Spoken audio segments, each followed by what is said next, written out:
Hello, dear students. I welcome you to the next topic.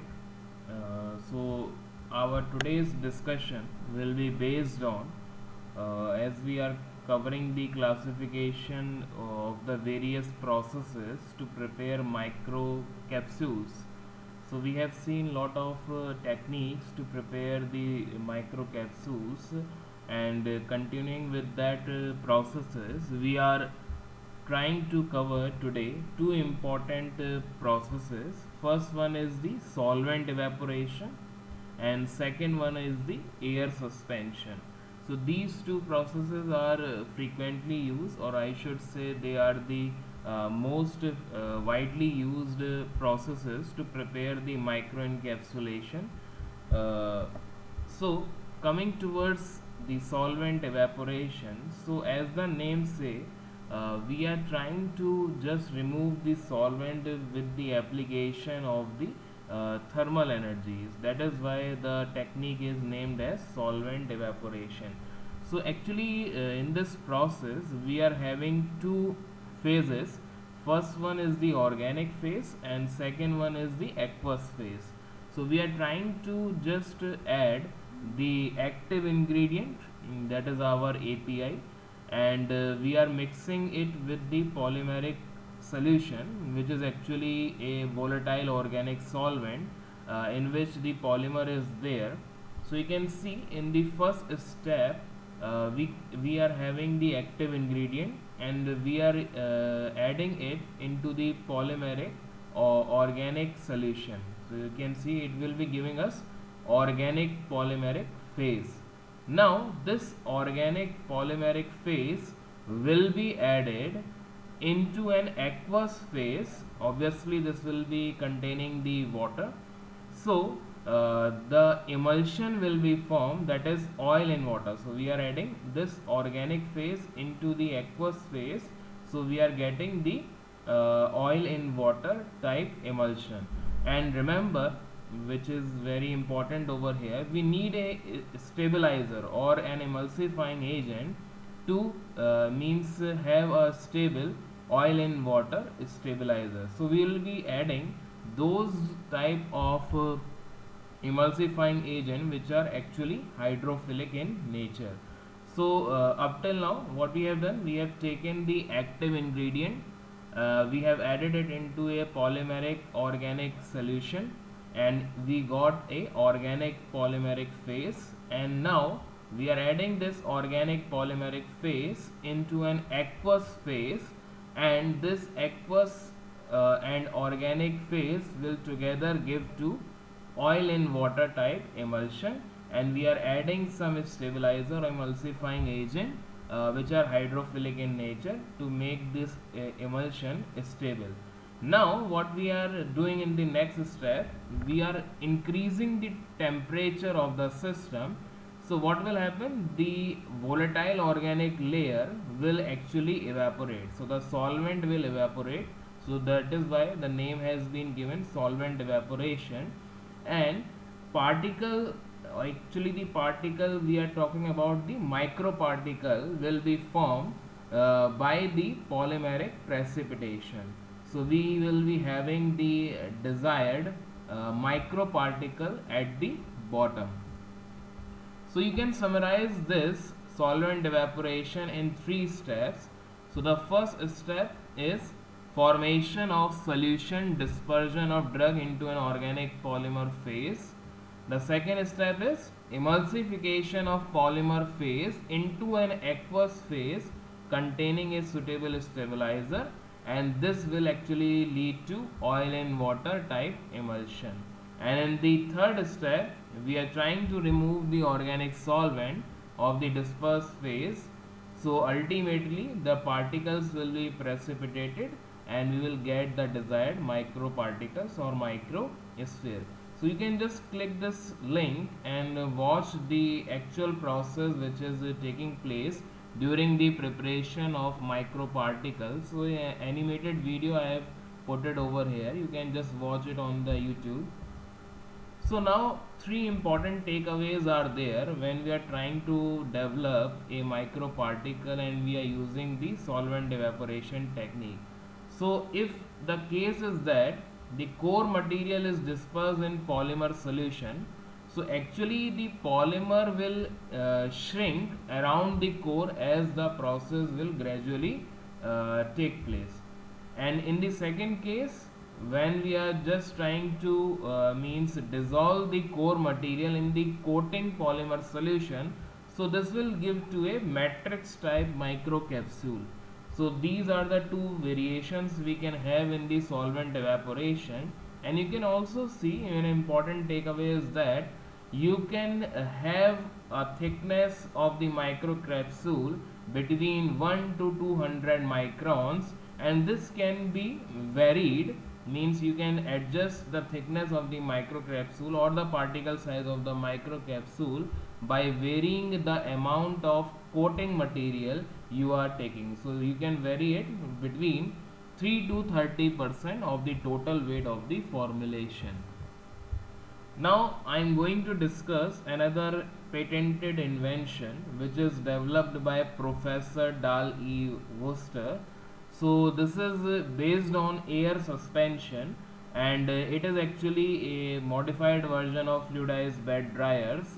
And you can see in this process we are dispersing the solid particulate core material in supporting air stream, and spray coating is being done to the air suspended particle.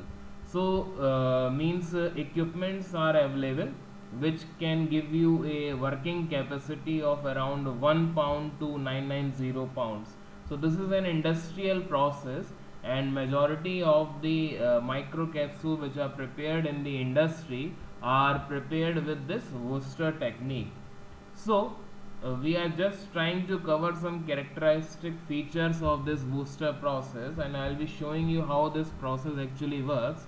So starting with the process, so this is characterized by location of a spray nozzle which is actually at the bottom of the fluidized bed of solid particles.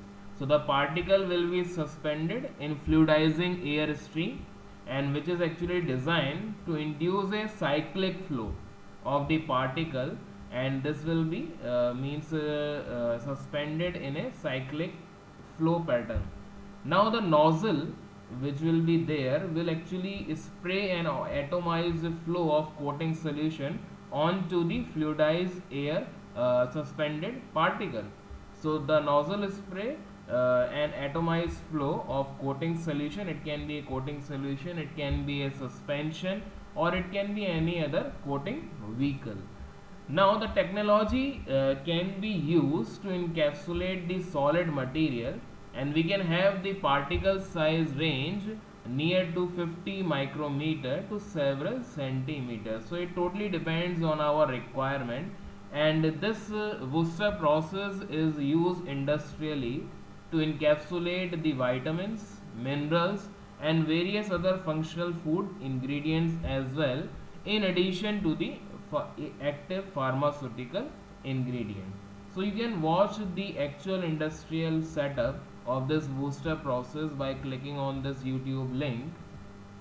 Now this is the actual setup of Worcester process.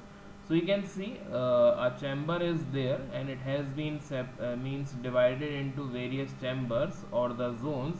First is the segregation zone, below is the expansion zone, and this one is actually the process chamber where actually the starting material is being added, and this is the lower portion is the inlet for air.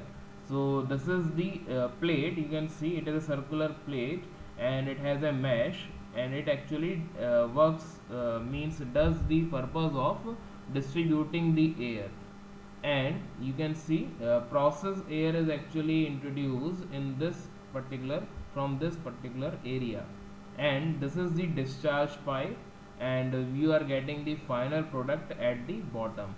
So the whole process actually works in this fashion. You can see the particle which are being there to be coated are actually fluidized in this air suspended fashion, and from the top a spray system will be there which is actually developing a coat layer by layer, and the desired coat will be achieved, the particle will be getting down, and we will be collecting at the bottom the products. So you can see this is the booster insert, and this is the spray system. So this is one variation, and this one is the booster variation, where the spray system is actually at the bottom. So the process steps I have covered in few points. So the fine core material are suspended in vertical current of air and sprayed with the coating material. So this is the process. First process, after evaporation of the solvent, a layer of encapsulating material is deposited on core. So as we were doing in the solvent evaporation, the same principle is again used over here also. We are actually evaporating the solvent, but the particles are here in the fluidized state, and we are having the process of coating as well as drying in the simultaneous fashion, means both of the processes are occurring at the same level. So during each pass through the coating zone, the core material will receive an incremental effect of coating material. So every step will be giving you more uniform coating on the coating material, and it will be a uniform coating. Now this will be a cyclic process, and it will continue up to several hundred times, and it totally depends on your requirement, how much thickness of micro encapsulation you are requiring. So what is the thickness desired, whether the core material particles are thoroughly encapsulated or not. So you can just confirm the thickness by measuring the digital data on the display, and you can go with the coating process repetitive times in the cyclic fashion until the desired thickness has not been achieved. So supporting air stream will actually also serve to dry the product. So as I told you, we will be getting the coating as well as drying simultaneously. So this is very important slide, and here I have covered the process variables for microencapsulation. So depending upon our requirement, and also means various physiochemical property of the core material, you can develop the understanding of the Wurster process, and you will be choosing all these parameters to obtain the desired product. So very important is the density, surface area exposed, melting point of the core, solubility, friability, volatility, crystallinity, flowability is very important of the core material. Remember, because we need to obtain a fluidized state of the core material, then only the particle will be means getting sufficient coating on the particles.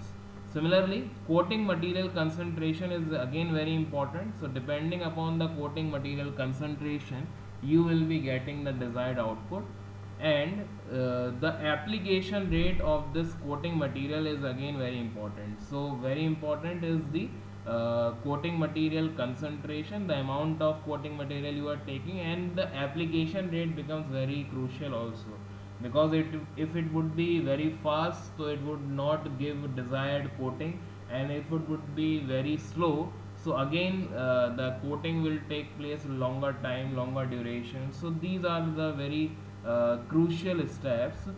And the volume of air which is actually required to obtain the fluidized state of the core material is another important factor to obtain the desired output, because if the flow rate is variable, so you will not be getting the desired coating on the core.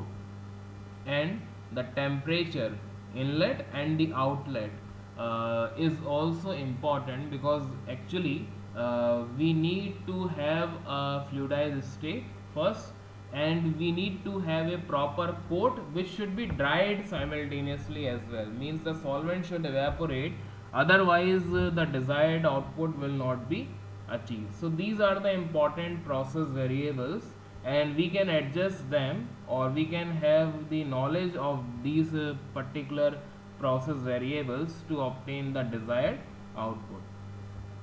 The disadvantage is only if you are not controlling these process variable, means up to the certain level.